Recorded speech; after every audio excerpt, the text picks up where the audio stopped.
Welcome. In this video we will write a program in MATLAB and then try to convert that MATLAB program into a VHDL code, and later we will simulate that VHDL code using Xilinx Vivado. So first I am writing a MATLAB function. In this function it is a very simple function. It is trying to find the value of a number or variables y1 and y2 from three variables x1, x2 and x3. So y1 equal to x1 multiplied by x2 and multiplied by x3, and y2 equal to x1 plus x2 plus x3. This is my simple function. Now we will also write a test bench for this. So if x1 equal to 10, x2 equal to 5 and then x3 equal to 2, then y1, y2 will be calculated from these values. So this is the test bench.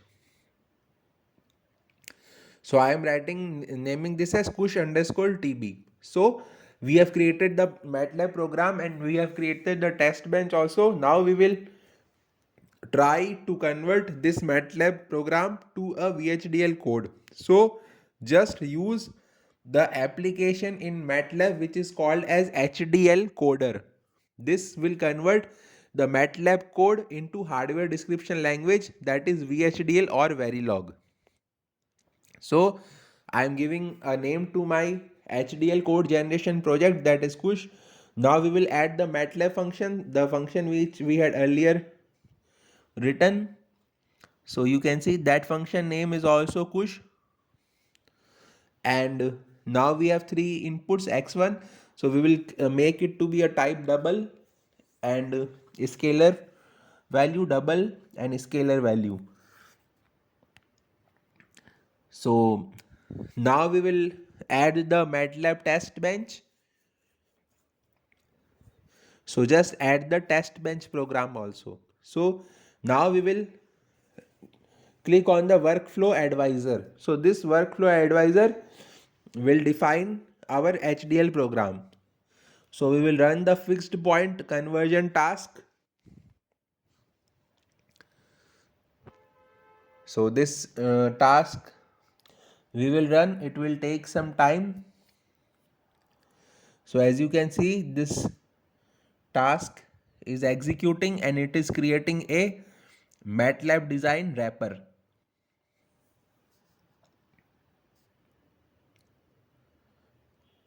So it will take some time depending on your processor. Now we will select workflow device as generic ASIC or FPGA. Now we will select the HDL code generation language. We have selected VHDL.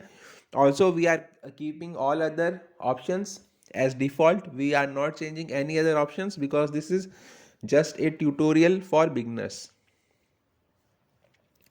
So run the task and now our HDL code has been generated. So we can see also in this MATLAB files our HDL code is generated. You can see VHDL file is generated. Now we will go to Vivado. We will import this file and we will try to simulate this file in Vivado. We can also simulate this file on FPGA board also.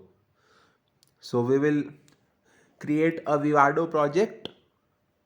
So I am giving a name of Vivado project as Kush Rastogi 123. So our Vivado project is created.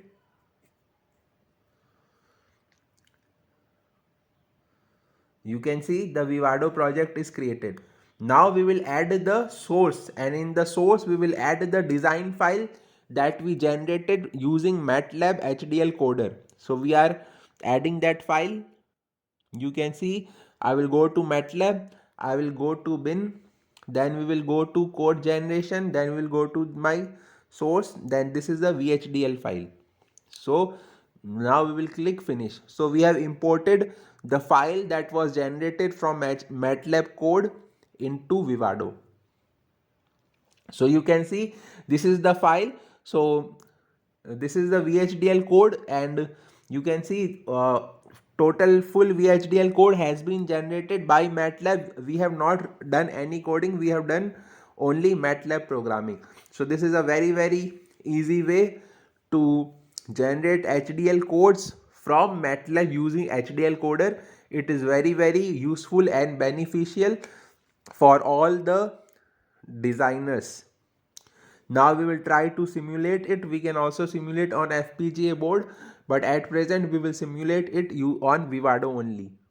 So it will take some time to simulate. We can also do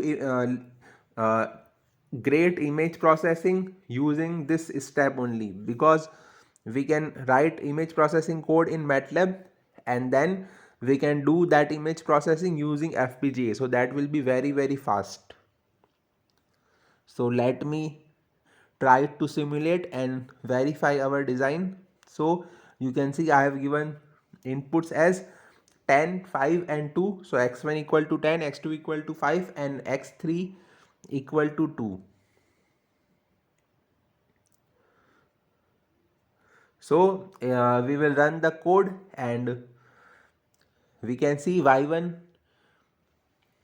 We will run the simulation and we can see y1 has been uh, generated. Y1 equal to 100 because 10 into 5 into 2 is 100 and y2 equal to 17. So our code is successful. It means we have successfully imported the MATLAB code and converted that to VHDL code and simulated it on Vivado.